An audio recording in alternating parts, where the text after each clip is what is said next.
Hello, everybody, and thank you for tuning in to this week's episode of the Not Your Average Tea Time podcast. I'm your host, Tabaria, joined by Christian. And Christian, today we're going to do a little NFC South preview. But before we get into that, let's talk a little bit about today. Today is the 4th of July, all right? What are you throwing on the grill? How you celebrating? What are we doing here? Man, it's scorching hot out here, man. Now, with that said, that's not going to stop me from firing up the grill. As soon as we finish up with this, going to knock out some yard work and kind of gift myself. Got a couple steaks, got some sausages, got some burgers. Nothing too crazy, but definitely going to enjoy ourselves tonight. Feel you, man. I definitely went to the grocery store this morning, grabbed some stuff to throw in the smoker, so I got that rolling right now. Uh, Grabbed a couple brats, so like you said, nothing too crazy, but may have a little fire later. We're thinking about bringing the projector outside, throwing Okay, it up against the garage, see how that work out. So that's always fun. Did you see they had to cancel the Nathan's hot dog eating contest? yeah, man, and people are upset about that. They're like, where have we gone as a country that we have to cancel the hot dog eating contest because of lightning Right. here? What are we doing here? I mean, do you need outdoors to throw down some glizzies? I don't know. I mean, why not move it indoors? So apparently there's a science to this or something, because they were saying that if they use the original hot dogs, then they can shrink, come bigger, something like that. And the buns, they get harder the longer they stay out. So that can really affect uh, Joey Chestnut's performance. So I did see somewhere, though, that somebody put down $2,000 that he would win the hot dog eating contest. If he did win, they will only win back $50. That sounds about right. I mean, the Was it guy you? is universally, yeah, right, yeah. No shame in my game. I'd admit that one. He said, I admit that one. All right. Well, let's get into it, Christian. We're going to bring back the series that I think I started last year. We're just going to preview every division, talk a little bit about what questions do they have going into the season, and kind of what they did in the draft and how we felt about that, basically. So let's jump right into it here. So the Carolina Panthers. My question for you, Christian, is what does this offense look like under Frank Reich? What does this team look like? What are your thoughts on this? It's going to be interesting to see how much does he bring over what he did in Indianapolis, and what has he been able to look himself in the mirror and fix the mistakes, and maybe do some things that in Indy maybe he was a little my way or the highway about, and is he willing to maybe listen to a little bit more criticism? Not that he wasn't. I'm not exactly too sure how all that went down in Indianapolis. It kind of seems like that was kind of a last resort type of thing. They had to make some type of change. They already went through the quarterback carousel, and ultimately Frank Reich's job just he got the axe there in Indy. So honestly, that's kind of a hard question to answer, especially because all he had in Indianapolis was veteran quarterbacks. Now he's got a Right. rookie in Bryce Young. So it's going to be interesting to see exactly how much he asks of the rookie quarterback from day one. He's already beaten out Andy Dalton for the starting job, so he will be the week one starter, unless he goes down with some sort of injury or something like that. But it's going to be interesting. I mean, they brought in quite a few names in free agency to help the young quarterback out. Are they going to be a run first, run heavy offense? That is kind of the type of offense that Frank Reich liked to run in Indianapolis with Jonathan Taylor. They spent a lot of money in the offseason with Miles Sanders. They still got Chuba Hubbard, who once they traded Christian McCaffrey last season, he kind of flashed onto the scene. So if I had to guess, it probably will be something similar to what we've seen in the past in Indianapolis, a run first, run heavy offense, especially with a rookie quarterback. And then maybe mid-season we start to see things change with that offense, and maybe they become more pass heavy because they do got some decent pass catchers that they acquired in the offseason. Yeah, and one of the questions I had for how the season's going to shake out is, what does Adam Thielen have left in the tank? he had a fantastic run from undrafted free agent up in Minnesota, but last year he looked a little slow. So, like, is he going to be somebody who's able to be out there for 17 games? And if so, what impact does that have? You know, and what does this team look like as they traded away DJ Moore to your Chicago Bears? You know, what does that look like? So I know they liked, is it Tommy Tremble? Was their tight end they have? Yeah. Yeah, and you talked about the running backs here. So they like their team. They think Bryce Young may have some pieces in order to grow on that offense in his first year. But Christian, here's a question for you here. Tell me why this wouldn't be the perfect landing spot for DeAndre Hopkins. Give me one reason. I think it would be a really nice landing spot for the Carolina Panthers to get DeAndre Hopkins. I don't know if it makes a ton of sense for DeAndre Hopkins to go to the Carolina Panthers, though. I mean, you could lay out every reason why it would make sense for the Carolina Panthers to make this signing. I mean, you mentioned it. Adam Thielen, how much does he truly have left in the tank? They did bring in DJ Chark as well, who's coming off of a nice year in Detroit. He's shown some flashes when he was with the Jacksonville Jaguars. And then that obviously would kind of lift the burden off of those two guys, bringing in a guy like DeAndre Hopkins, who some think, he doesn't have a ton left in the tank. I mean, you know how big of a fan I am of him, and I think he's still got plenty left in the tank. And again, I think it makes all the sense in the world for the Carolina Panthers to even, honestly, throw him a 1 year, $12-13 million deal. Like I would even go that heavy for a guy like that, because that could make the world of a difference for a young rookie quarterback like Bryce Young. You've already invested a ton in this quarterback by trading up to get him number 1 overall. You've already proven that he's your guy, he's your future. Why not go out and make a splash signing like that and bring DeAndre Hopkins, who's from the Carolina went to school at Clemson. I think it makes a ton of sense. I don't know if it makes a ton of sense for DeAndre Hopkins, who's probably looking to win now, or at least in the next couple of years. And I don't know if that matches with what the Carolina Panthers, what they're trying to do at this moment. You're right. You're right. Or how ready they are, I should say. I did not think about that. DeAndre Hopkins is trying to win right now, and I don't know if that's going to happen in Carolina this year, because they got some question marks there. So that'll be a reason why he has to sit out. But I think the formula for, developing your young quarterback has always been let them start for a year or two and then go get them a weapon. A la Stephon Diggs to the Bills, a la Justin Herbert with Keenan Allen. He's always had a weapon. But, like, the Jets wanted to do that. The Bears are now doing, DJ Moore to Justin Fields. The Jets wanted to do that with Zach Wilson, but Corey Davis wasn't it. He's still on the roster. He's still a good player. He's from Chicago, so I never have any Corey Davis slander, but he wasn't able to do what Stephon Diggs did, I could pull up the receipts. Burn them. All right, let's talk a little bit about what the Carolina Panthers did in the draft here. So they took Bryce Young first overall and kind of traded quite a bit to get him. I don't know off the top of my head what all they traded, but what are your expectations for Bryce Young going into his rookie year?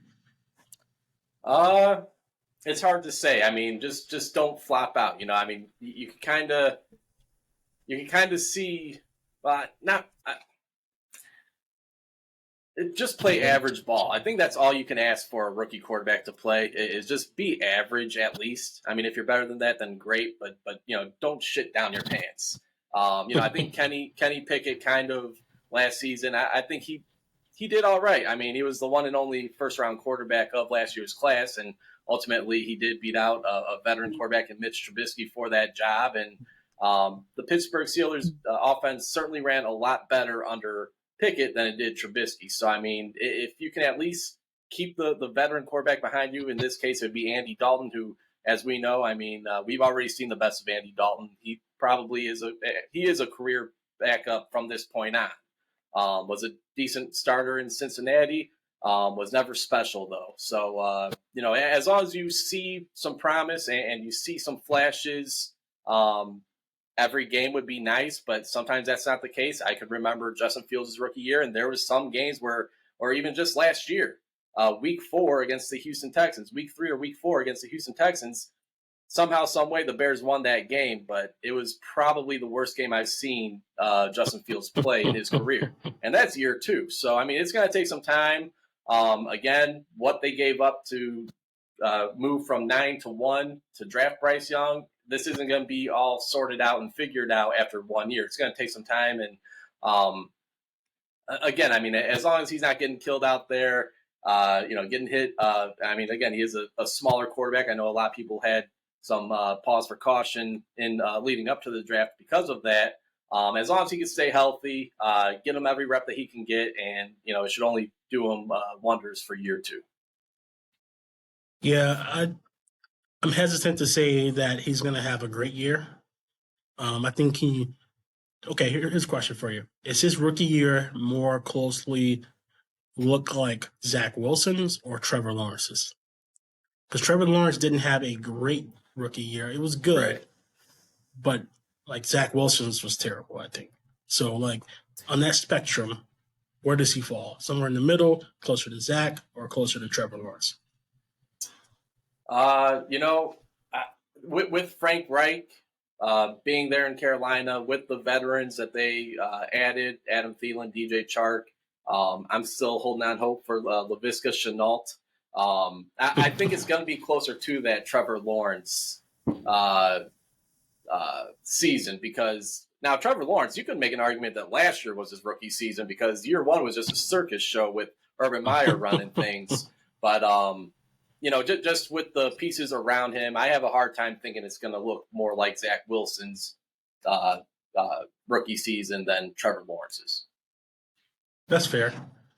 But do you expect him to play every game, all 17 games?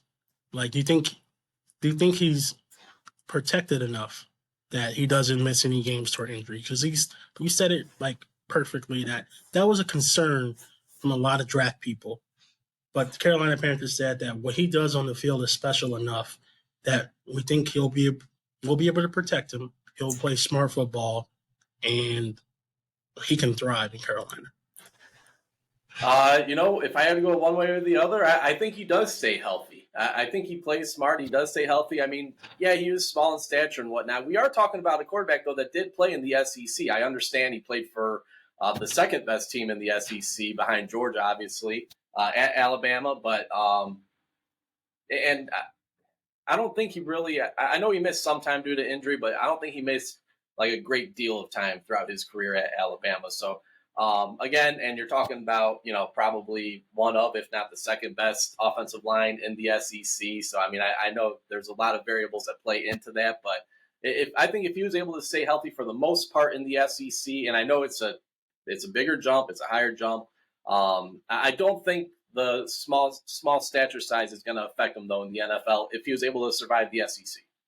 Now, am I saying he's going to go on to have like an Eli Manning iron, whatever they used to call it, Eli Manning streak, where where he goes 200 straight games without missing a game? No, absolutely not. You don't predict that for anyone.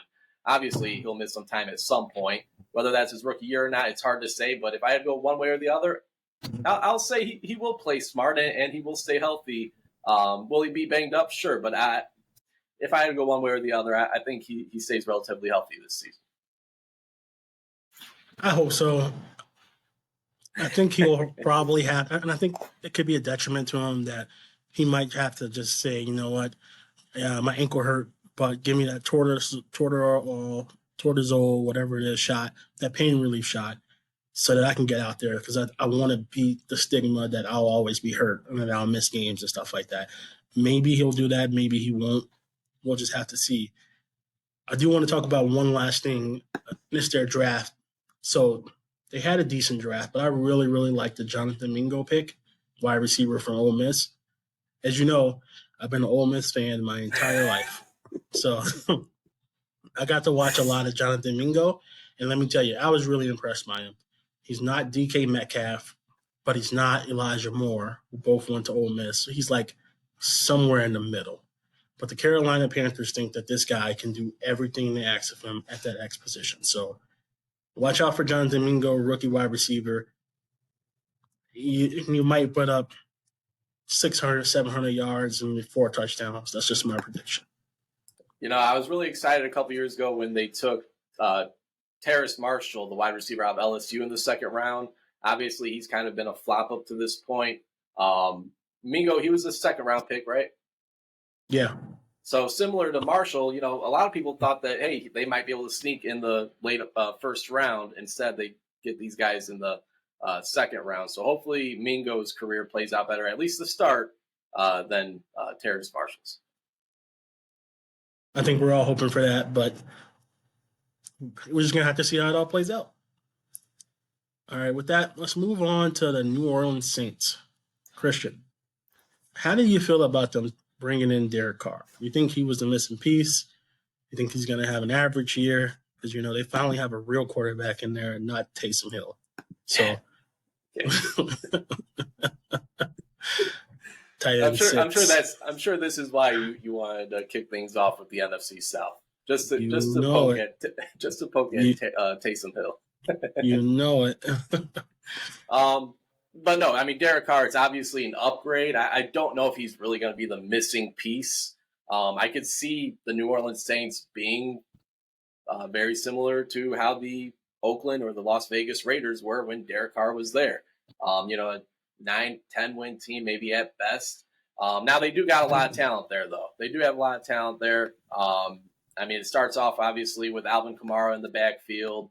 And then, of course, Chris Olave, who had an awesome rookie season last year. And then what are you going to get out of Michael Thomas? I know that's going to be a talking point here later on, but that's just been a mystery really ever since Drew Brees left town. So massive upgrade at the quarterback position. I feel like the Saints had to do something. They couldn't just stand packed and run it again with Jameis Winston. And then obviously last year, Andy Dalton was there, and see what you got in Taysom Hill. Obviously we know that was just a Sean Payton.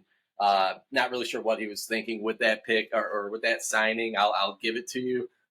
Maybe he was just looking out for one of his guys. I don't know, but I don't know if we've ever seen anything like it. Jack of all trades, though. That's why I respect about Taysom Hill. So massive upgrade, though, at the quarterback position, and this will definitely make the Saints better. How better? We'll see, because that last stretch there last season with the Raiders, Derek Carr, he was all in on the new coaching staff, on the new regime, and I think the knife is still in his back, even though he's left town. So yeah, he's made some comments like, I'm still a little mad at them because they made my wife cry and all this other stuff because they cut me, and there's still a little salty there. But let me tell you what, I am ecstatic that Derek Carr is a Saint and not a New York Jet. Because it went your way. Because it went my way. If he would have been a Jet, I would have been ecstatic that he was a New York Jet. Not really. I'm going to be honest with you. And this was a lot of the discourse over Jets Twitter. And everybody was like, you know what, man? I can't believe this. Like, just signed Derek Carr already. Aaron Rodgers doesn't want to be here. Blah, blah, blah, blah, blah, blah. We want somebody who wants us. Aaron's taking his time, dragging his feet. Those people are nowhere to be found now. I'm sure. Where did they all go? Come out of hiding. Let's talk about it. Because now everybody's ecstatic, and the expectations have never been higher for the Jets because they took Rodgers over Carr. I think New Orleans Saints fans, though, are still excited they have somebody who can give them a steady hand at the position. Derek Carr is better than competency. Derek Carr is better than Andy Dalton. He's better than Jameis Winston. He's better than Taysom Hill, but I wasn't going to say it, but I had to just – all the options they have, he's better. So I know they're excited for him and what he can bring to that offense down there. And you kind of touched on it. That offense they have, Mike Thomas, Chris Olave. You miss my boy Juwan Johnson, the tight end, who was like – he's pretty big. He can catch. He can run. He does everything he needs to do well for a receiving tight end. He kind of came on late last year. The only reason I know is because I needed a tight end, and he was lighting it up down there in New Orleans. So I think they're really excited for what they have for him, and they still do have Taysom Hill at tight end, and he can catch and play rugby out there, So tight end 4 down there is pretty good. And you hit on Alvin Kamara, who may or may not start the season on the suspended list for beating up some dude for some reason. I don't remember why he did it, but Yeah, I forget. I know it was at the Pro Bowl though. Yeah, NFL don't like it when you beat up people on camera. So, he might. I don't know. Ray Suspended. Rice got away pretty clean initially. I was gonna say I don't know if he did, bro. Initially. So with that, Mike Thomas, does he ever play again? Because even though he's been out there looking like a transformer and like running around a little bit, he still hasn't fully practiced. And I expect to see that trend probably continue in the training camp when that comes here. Yeah, that's that's a curious case right there. Curious case of Mike Thomas. I mean, you can't really ask for a much better situation than you're in right now. I mean, yeah, you're not playing with Aaron Rodgers, but you got a pretty damn good quarterback there now. And if that's the only reason why you weren't practicing in the past and why you've been dragging this out because you didn't truly believe in Jameis Winston or Andy Dalton, and I'm not saying that's the case. I've not heard that anywhere. But this has just been a really, really weird situation because we're talking about a guy 2-3 years ago. We were talking about, hey, you know what? He doesn't really do anything too flashy, but the guy puts up numbers, and he was an absolute beast when Drew Brees was throwing him the football. So, I mean, I gotta think we see him play again. I gotta think that we see him play for the Saints, because you're not going to find a much better situation with the wide receivers that you're surrounded around. That obviously will make your job better, playing alongside a Chris Olave, and they got someone else too that I know I'm forgetting about. But anyways, you're not going to leave New Orleans to find a much better situation. And sure, I don't think you're really in a position to demand a trade elsewhere. No other team is really going to give too much for you. You're kind of damaged goods right now until we see you on the field and you prove yourself again. Yeah. And we don't know if that's ever going to happen. I mean, I really expect him to maybe ramp it up, but a little bit in training camp. I don't expect to see him out there in the preseason game. So we have to wait till week 1 to see, is he going to be able to knock the rust off fast enough to get back on the field and actually get back into that top wide receiver conversation here. Do you think the signing, while we're still talking about the Saints offense, do you think the signing of Jamal Williams in the offseason, does that give you any thoughts on how the Saints may view Alvin Kamara, and not saying getting rid of him, but this pending suspension that may be?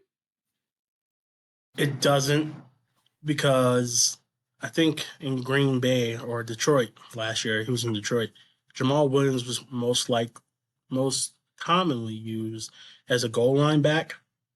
Right. So whenever DeAndre Swift would get him to the 1 yard line, couldn't punch in, they put Jamal Williams in there and he get touchdowns. Didn't he lead the league in rushing touchdowns? Yeah. Had over 20. So I'm sure they're just like, we need somebody back here who, when things get tough, they can punch it in for sure. That's probably right. I mean, they could have just put Taysom Hill back there, but So before we move on to the Saints draft here, are you ready to admit Taysom Hill is not a good quarterback and just needs to play a different position, personal punt protector? Sure.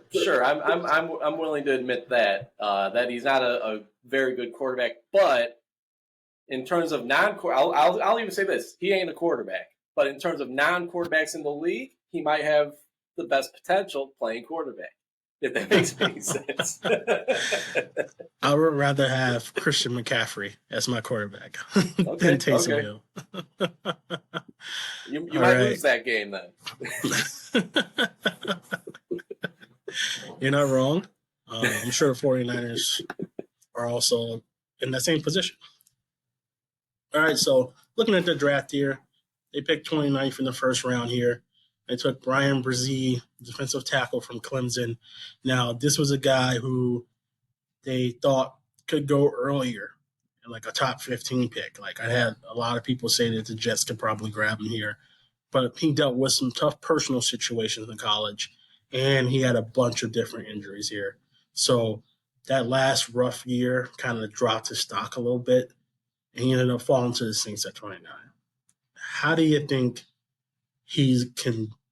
Do you think he can return to form? How do you think he will perform? What are your thoughts on Brian Brzee? I remember heading into last year college season. I mean, he was projected to be a top 5, top 10 pick. That's how highly regarded he was. And then, like you said, he dealt with some injuries, also with some personal matters, and here he is falling to pick number 29 to the Saints. I got to admit, it gives me a slight pause that the Saints were the team to draft him just because, really, first round picks besides Chris Olave last year in general, just it seems like they always miss on him. It seems like they always whiff on the first round draft pick in New Orleans. And, I remember they gave up a treasure for Marcus Davenport, someone I actually liked and was kind of a fan of. I mean, they gave up quite a bit. I don't know if I would have gone that heavy for him. And I remember the day he was drafted, you're like, he's going to be a bust. And he did not show anything in his time in New Orleans. I think he had one decent year where he had like maybe 8 sacks, 9 sacks. I think he may have had double-digit sacks one year, but then he fell off the face of the earth the last 2 seasons. He's on a 1-year deal. I think Minnesota. I could be wrong on that. So, I mean, can't really paint it with a broad brush like that, but the fact that the Saints were the team to draft him kind of gave me a slight pause. Now, hopefully he's able to learn a thing or two from Cam Jordan, and he is able to can't really raise his stock now that he's already been drafted, but hopefully he could turn into that player that people thought he was going to be heading into the college football season last year. Yeah, hopefully he can, but you made an interesting point here about the Saints and their first round picks. Now, I'm looking back on the history of their first round picks, and they got some good people in here, right? Like Deuce McAllister. Lattimore's a good one. Latimer, I'm going way back, like 2000. Okay. Like Ricky Williams, Deuce McAllister. Ricky Williams, if I'm not mistaken, that was their one and only pick that year. The one and only pick because they traded their entire draft class for that pick, which is wild. Shout out Mike Ditka. Shout out Mike Ditka. So then they got Reggie Bush, who wasn't necessarily a success in the NFL, but he was electric. Robert Meacham was a really good receiver for him. Malcolm Jenkins, Cam Jordan, Mark Ingram, Brandon Cooks, still in the league. They took him in 2014, so that's a success. Andrews Pete, Sheldon Rankins, former Jet, Marcus Lattimore, Ryan Ramczyk, and then it gets hairy after Ryan Ramczyk. 2017, they had that amazing draft class. I think included maybe C.J. Gardner-Johnson in that draft class too. But after that, Marcus Davenport 2018, no pick in 2019, Cesar Ruiz, center from Michigan, Peyton Turner, good. Defensive end from Houston. Chris Olave is a stud. That's a home run. Then they took Trevor Penning last year, offensive tackle from Northern Iowa University, which I liked, and I thought like he can be good for the Jets. However, I didn't think that was a good first-round pick for him. And then this year, Brian Brzee. So here's to hoping that he can turn it around and get back to their good drafting ways, but we'll see here. And speaking of the draft, they also picked up Jake Haener, quarterback from Fresno State in the 4th round. And I don't know about you, but I've been seeing some comparisons to Derek Carr out there. So, they signed Derek Carr as a veteran. They drafted this guy as a rookie. Who better to learn from than the person we're comp to? I'm not going to sit here and say I studied Jake Haener tape. I know there was some hype heading in. I think around like the Senior Bowl, he had a really good Senior Bowl and combine, whatever. But is he really compared to Derek Carr, or is it because they both went to Fresno State? Come on. I think it's because most of it, they both went to Fresno State, but I think they said he has the moxie that Derek Carr displayed at Fresno State. Okay. Like, that's pretty much it, though. Derek Carr he's had some really good seasons, some good top 10 seasons, and I think if Jake Haener could be half of that, he'd be happy. And then quickly, a sleeper pick that I liked. I think it was a fifth or sixth round pick for the Saints, linebacker Nick Anderson from Tulane. I think that's going to be a pretty good player. Maybe not year one, but down the line for the Saints or somewhere in the league. He was a guy that played. I mean, Tulane last season, just in general, had an awesome year. Took down your USC Trojans in the bowl game, and this is a guy that had a lot of success both at the Senior Bowl as well, and then put up some crazy combine numbers. But Nick Anderson might be a name to tuck away for the next couple of years and see where he's at. Tulane can put out some talent. They got that linebacker Nick Anderson. They got Tajay Spears. I think he was my favorite running back in the draft this year. Tennessee. At Tennessee. Which Hassan Haskins might be on his way out, so we'll see.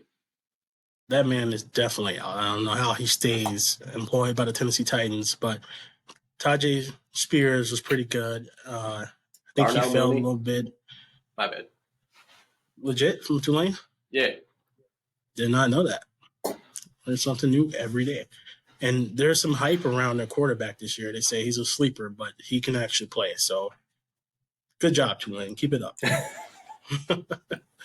Let's pivot here, Christian, to the Atlanta Falcons here. So my questions for the Atlanta Falcons are going to be, does Desmond Ridder have the ability to rise to the occasion? Everybody thought that maybe they'd take a quarterback this past draft because Desmond Ridder didn't show much after he got put in there for Marcus Mariota. However, everybody in Atlanta is like hyping Desmond Ridder up, saying like he can be the man. Let's give him a chance. Let's give him a fair shot.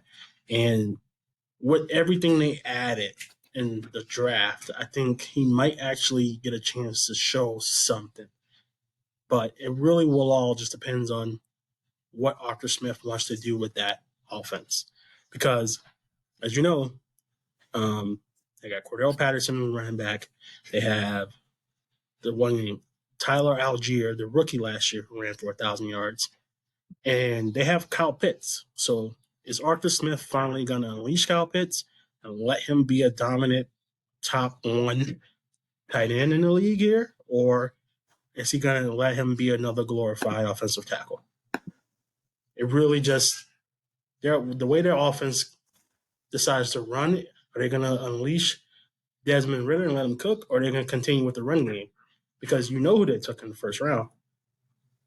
I mean, you gotta be steady with the run game after taking a running back at number 8 overall. I mean, this is supposed to be a generational talent in Bijan Robinson, and there's some reports saying, I think there's some reports out there that are that have Bijan playing a little slot too, right?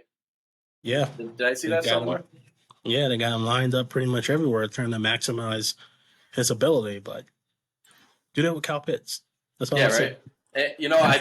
And, I think with their running game, Cordero Patterson, obviously, Bijan Robinson, but I do think we'll see a lot of 2 tight end sets because this offseason they also acquired Jonnu Smith, who, I know he didn't really do too much in New England the last couple of years, but he showed in Tennessee that he could be a legit receiving target as well. So you got another, shifty, quick tight end there on the line as well to go with Kyle Pitts as well. So I think this could be like one of those breakout year for Kyle Pitts. A guy that when he came out was the best tight end since to come out in the draft. So I think it could be a lot is riding on Desmond Ridder though. I mean, never mind that Drake London was their first round pick last year. He had a pretty good rookie season. So the weapons are there for Desmond Ridder. So this is a put up or shut up type of year for Ridder. And if he doesn't, answer the bell cow, do they go to Taylor Heineke? They signed him in the offseason. I mean, I know he's not, a top, 15, 16 quarterback in the league, top half quarterback in the league. But I mean, he did show some things in Washington and certainly, sparked that team when they needed it the most the last couple of years. Yeah, and another name we didn't mention here is Drake London, the wide receiver they took in the first round last year at pick number 8, which, let me tell you, I liked Drake London. I hoped, and all the reports said that Drake London is a type of wide receiver the Jets would love because he got size, speed, and catch, right? And I was like, please, Jets, don't take Drake London. Don't take him. And all reports came out that the Falcons were looking for a wide receiver. And they was like, take your pick on who's the best. And then I was like, don't take Garrett Wilson. Don't take Garrett Wilson. And the Falcons came through for your boy, and they took Drake London. So I That's appreciate true. them for helping the Jets get out of their own way and allowing Garrett Wilson to fall for them, and Garrett Wilson being able to go on and win Offensive Rookie of the Year. So That thank you. is kind of crazy to think that I forgot that Drake London was picked ahead of Garrett Wilson. That totally slipped my mind. I forgot all about that. I'm pretty sure he had a decent year. It wasn't Offensive Oh Rookie of no, the Year yeah, year. It was decent, but like they were a run first team, and so he didn't really get the opportunities to kind of showcase his talent there. yeah. 72 catches, 866 yards, and 4 touchdowns. So almost 1,000. Almost 1,000, 4 tutties. You like that? So let's talk a little bit about their draft, Christian. What are the odds that Bijan wins Rookie of the Year? I mean, I gotta think he's got to be the favorite, right? I think he's probably the favorite. Thinking about it right now, because he's got to get his touches, and what we've seen from him at Texas, again, I get it. It's another level at the NFL. We've seen great college running backs, just turn into complete busts in the NFL, a la Trent Richardson, who was supposed to be like the next great. I don't think I think Bijan Robinson. What you see is what you get. He's going to bring the same level of intensity that he played with at Texas into the NFL, and it kind of excites me hearing that they're going to use them all over the place as well, not necessarily just in the backfield. Now, if that doesn't work out, throw it away, scrap it, because we know he's best in the backfield. So I gotta think he's the favorite to win Rookie of the Year next year. Again, I know it's the Falcons, and they've struggled the last couple of years, but just looking at their roster and going through it right now with you, that might be a sleeper team, especially in an NFC South in which we're not really sure what to expect. I mean, it looks like the Saints are going to be the favorite to win that division, but this could be an opportunity for, if Desmond Ridder proves to be the guy, he could certainly take the NFC South this year. I saw some crazy stat where the Falcons lost a ton of one-score games last year.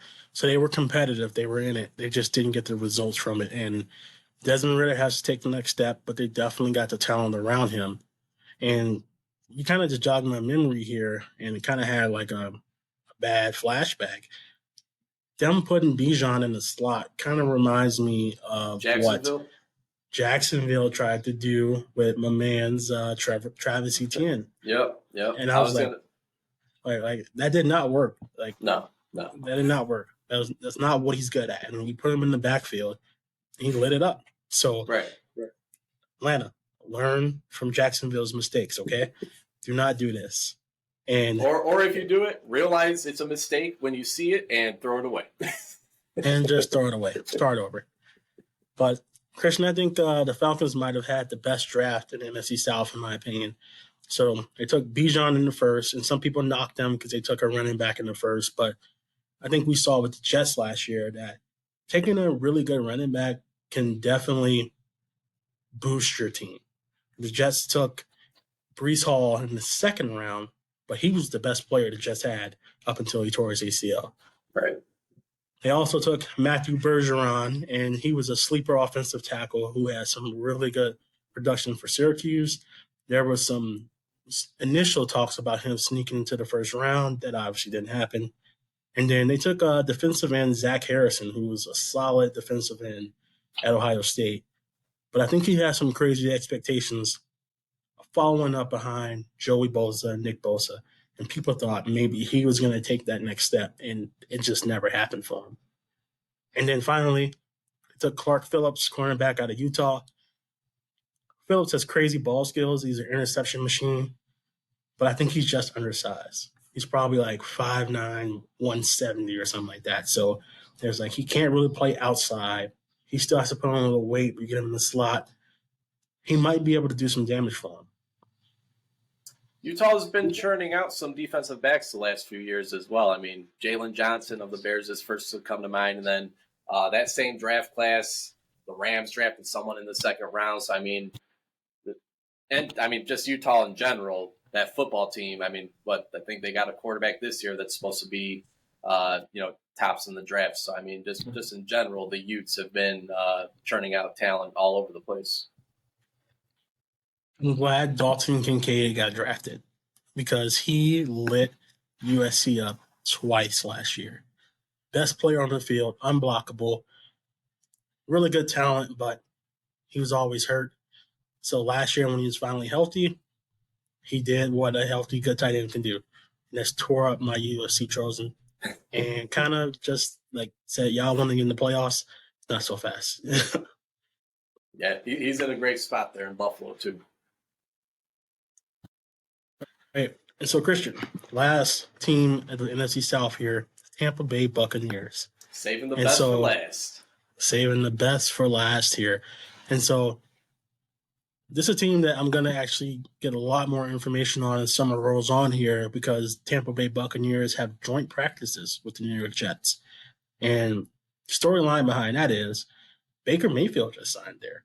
And if you don't know the story, when Baker Mayfield was coming out, he ended up going first overall to the Cleveland Browns in a year where everybody thought the Browns was going to take Sam Darnold, right?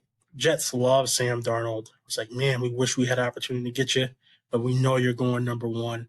Sam Darnold went on his pro day in the rain, put on a masterclass performance, and everybody was like, all right, this is done. He's a Cleveland Brown, right? The owner was up there talking to Sam Darnold's parents, all this smokescreen. Time of the draft comes.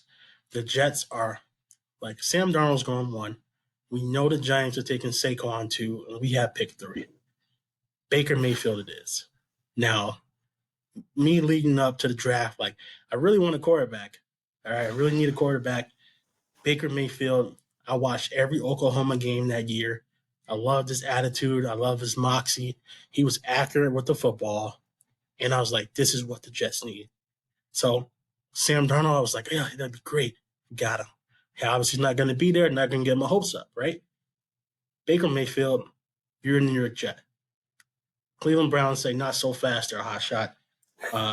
We're gonna have to slow this party down here. They take Baker 1. Jets are stunned, but they're excited because they're like, okay, we know the Giants, we're going to take Saquon, but do they change what they're going to do now? Sam Darnold's available. Nope, they stick with Saquon. Jets get Darnold, and the rest is history. So now, fast forward to today, the Jets are going to be able to get an up-close look at Baker Mayfield and see what they could have had during these training camp practices because Tom Brady's no longer there. He's trying to become an owner of the Las Vegas Raiders.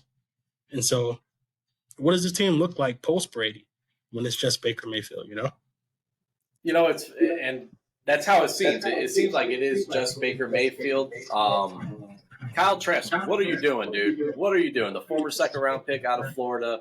This is the opportunity you've been waiting for. You knew you had no chance to beat out Tom Brady, obviously. Really? You're going to lose out to Baker freaking Mayfield? At his best, who might be an average quarterback, again, at best, and that's only if he's playing consistently. The stuff with Baker Mayfield last year with the Rams, that comeback victory against the Raiders. That was all fun and all, but come on, man. Come on. I'm kind of over it. I want Kyle Trask to wake the hell up and win this competition just so we see something different. It might not be great. It might be worse than Baker Mayfield. I didn't love Kyle Trask coming out of the draft, but I kind of liked him. I thought that it might have been a chance that the Bears would have drafted him, maybe if he fell to second, third round, and he, of course, did go, I think, last pick of the second round to the Tampa Bay Bucks. I'm just kind of over the whole Baker Mayfield stuff, man. He got his shot in Carolina last year. He got another shot with the Rams. That one game against the Raiders, it was fun as hell. It was incredible, especially because he just got there like 2 or 3 days earlier.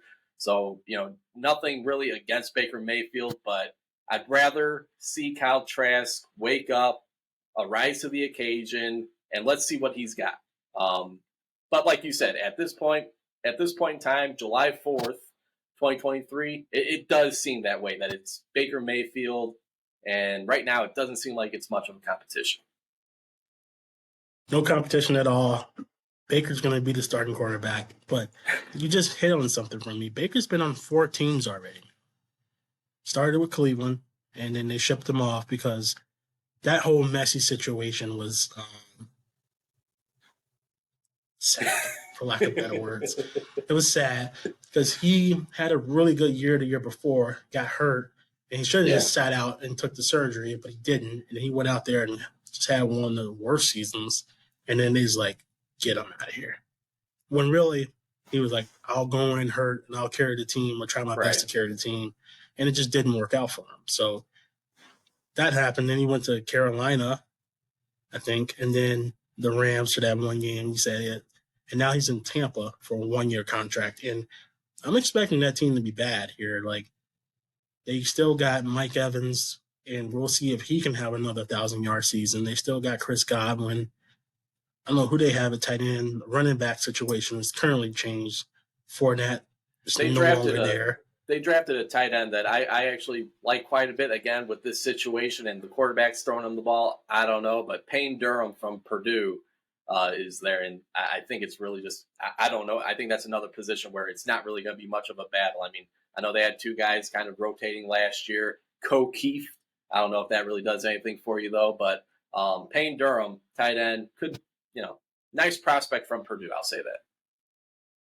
Fun fact, I'm pretty sure Keith is from South Dakota. Is that right? Yeah, I'm pretty sure I met his dad out here.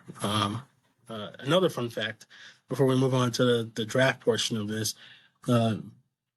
apparently I wanted to name my son Baker. Did you?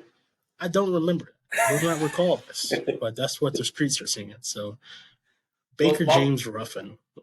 While we're sticking with the fun facts, Kurt Warner's son signed with the Bucs as a wide receiver, undrafted free agent. So, did he? Yeah, he did. Cade Warner. Were you a fan of the name Cade? Not a fan of the name Cade. Cade doesn't do it for me.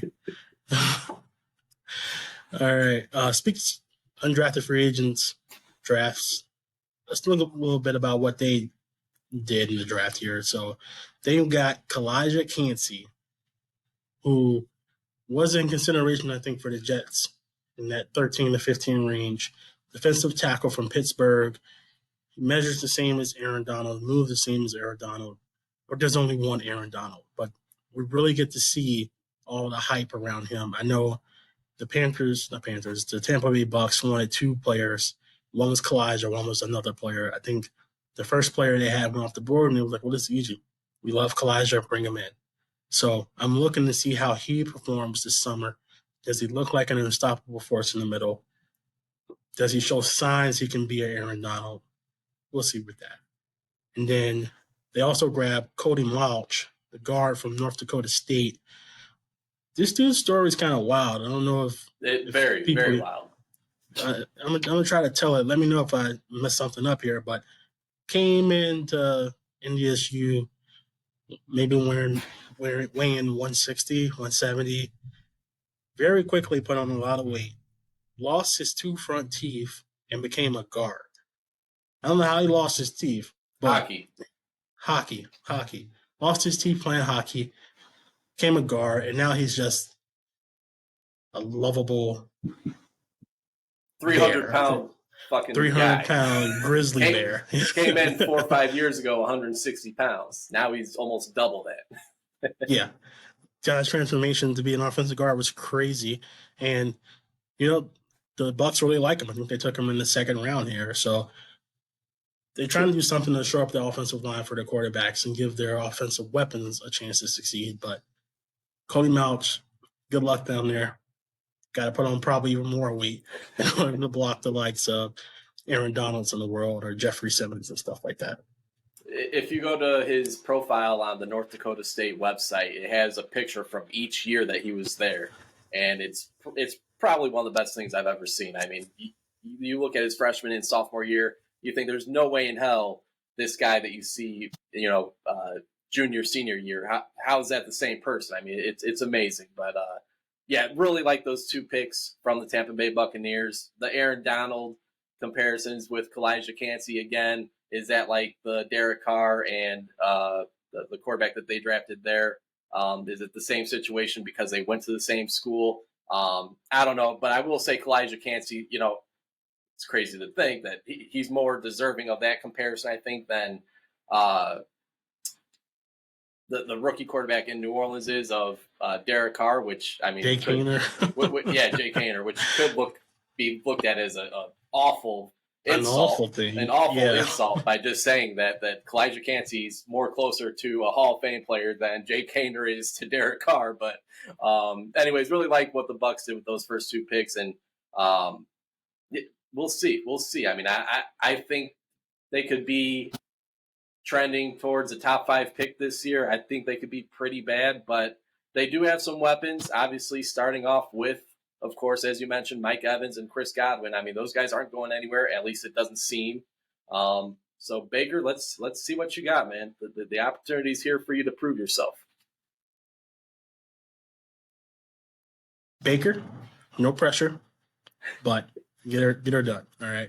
And I think that the Buccaneers should probably be one of the teams we have on our watch list for Caleb Williams, Drake May, Michael Penix sweepstakes here. So they might be drafting pretty high. Before we close this episode, Christian, here, a quick question for you. Is Derek Carr a Hall of Famer? No, I don't think so. I think, and I think Hall of Fame discussion, and I do think they probably let some people in that, I mean, who am I to say? But I think it's as simple as this. Is player A Hall of Famer? I think instantly I don't think it really requires much thought. Like Eli Manning, I don't think there's no way in hell. In my books, he's a Hall of Famer. He's going to get in. He has 2 Super Bowl wins, 2 Super Bowl rings, both of those wins coming against the New England Patriots, Tom Brady, Bill Belichick. So like that's one, for instance, that I don't think is. So, I mean, I think it's pretty simple. I think it should come to you quick. I don't think it requires much thought. Like, I mean, again, more details if you want to go back, look at the stats. If you want to go back, watch some of their film and whatnot and see what they did. Absolutely. I get that. I just don't, I mean, the lack of playoff appearances, the lack of playoff wins. He's put up some great numbers, which again, this Hall of Fame is more so individual. What did you do during your career? And that's what. And I don't think he's ever been like a top 5 quarterback. Like, I think in order to be a Hall of Famer, you got to be like at least top 5 at your position for a couple of years, few years throughout your career. I'm just looking at his numbers here. Career numbers, completion percentage for his entire career so far, 64.6.